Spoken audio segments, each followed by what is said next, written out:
Muito bem, nós estamos analisamos na primeira parte a participação dos candidatos no Jornal Nacional. Agora vamos trazer para o cenário estadual. Para quem ligou o rádio agora, estamos ouvindo os especialistas, doutora Priscila Lapa, cientista política, e o economista, doutor Sandro Prado. Começou às 7 da manhã de hoje no rádio e começa às 1 da tarde na TV, o horário eleitoral gratuito. Doutora Priscila Lapa, eu estava aqui atento, acompanhando, né?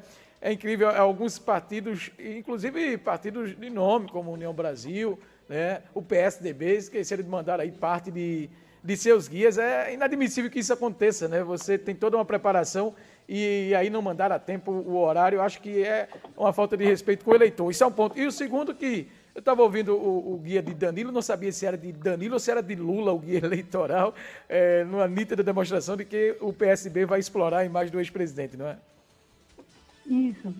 Assim, na verdade, essa questão que você falou, né, dos partidos, muitas vezes podem não estar priorizando os programas eleitorais como sendo algo relevante, né? Como a gente falou no início, muita gente está desprezando o poder que essas mídias têm, essa participação midiática tem para o bom desempenho de um candidato, quando, na verdade, os últimos processos eleitorais no Brasil, eles dizem o contrário, que os guias eleitorais, as propagandas, elas caíram muito na audiência comparativamente com, claro, a década de 90, com outras épocas da história política nacional, mas sim, continuam, inclusive porque o que passa nesses programas abastece de conteúdo as redes sociais e repercute, né? Assim, a gente sabe que as pessoas, até desavisadamente, acabam consumindo essas informações do rádio e da TV e acabam, dessa maneira, querendo prestar atenção, conhecer quem é, o que está falando.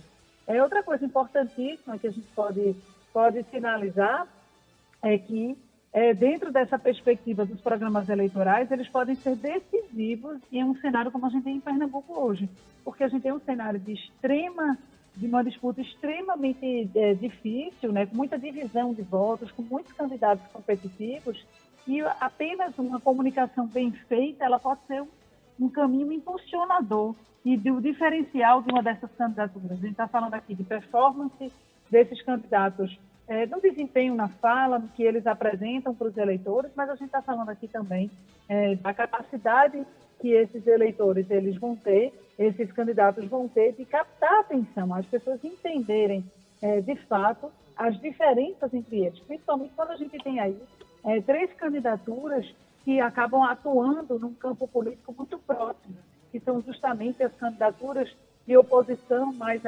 centro-direita, e essas candidaturas, sim, elas têm tido uma dificuldade de se diferenciar, né, de criar um diferencial uma da outra, e isso os programas eleitorais podem ajudar bastante na construção de um posicionamento político que possa esclarecer melhor o eleitor o que cada candidatura dessa traz, apresenta e propõe.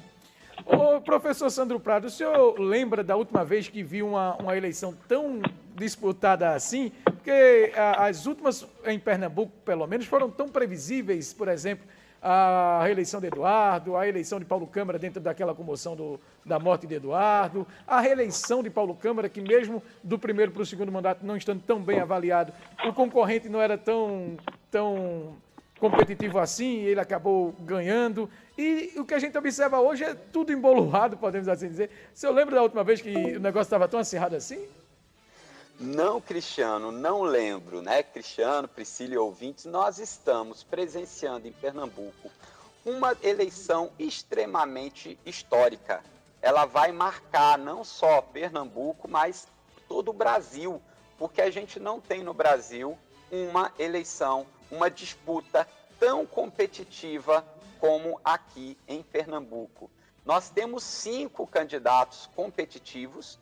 Obviamente, a gente sabe que Marília, ela largou bem na frente, mas nós temos ali 4 candidatos que estão, como foi bem colocado, embolados, embora tenha um candidato que está um pouco atrás, que é o Danilo, mas ele tem uma força muito grande por causa do seu grande cabo eleitoral, que será o presidente Luiz Inácio Lula da Silva, né? Só lembrando, tanto Bolsonaro como Luiz Inácio Lula da Silva, eles ficarão parte do dia, agora, a partir de hoje, gravando guias eleitorais estaduais, porque deve estar todo mundo na cola.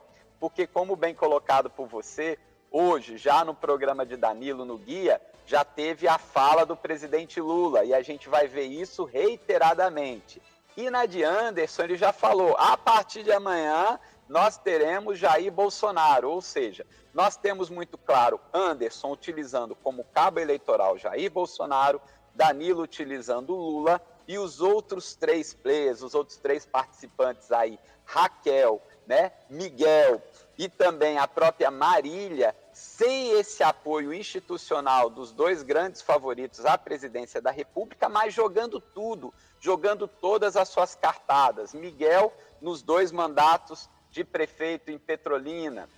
A gente pega a Raquel com os 2 mandatos de prefeito em Caruaru, que são cidades importantes do interior do estado. E a gente pega a Marília, que foi candidata a prefeita aqui em Recife, foi muito bem votada, né? Quase ganhou as eleições. Então a gente tem uma disputa extremamente acirrada, que não dá para fazer uma previsão do segundo turno, porque a gente vai estar simplesmente jogando com isso, não é algo acertado, porque a competitividade é muito grande e por isso a importância da gente analisar as propostas, os planos de governo, para tentar diferenciá-los para que o eleitor tome a melhor decisão, aquele, né, que se parecer que vai fazer o que a pessoa, pelo menos ela promete, pelo menos o que está escrito, e que a gente possa ali, a partir disso, decodificar o que eles estão querendo para o Estado, para que as pessoas possam aí votar com mais tranquilidade, de acordo com a sua consciência.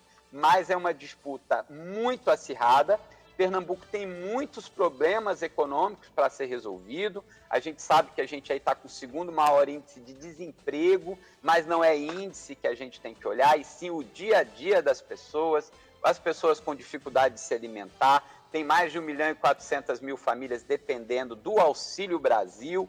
Então tem muitos problemas. Embora a gente tenha muitos participantes, esteja muito competitivo, eles têm que montar, qualquer um que ganhe, uma equipe muito boa, trabalhar muito, ter apoio do governo federal para mitigar aí esses efeitos nefastos que a crise econômica tem trazido para o Pernambuco, porque isso tem um aumento significativo da violência urbana, porque as pessoas estão passando fome. Então a gente precisa aí hoje entender esse cenário e saber que a disputa ela está assim linda, é uma disputa muito boa. Eu acho que a gente só tem a ganhar com essa disputa democrática que nós estamos tendo pela primeira vez aqui no estado de Pernambuco, e não aquela polarização ou apenas um candidato como a gente conhecia nas eleições passadas.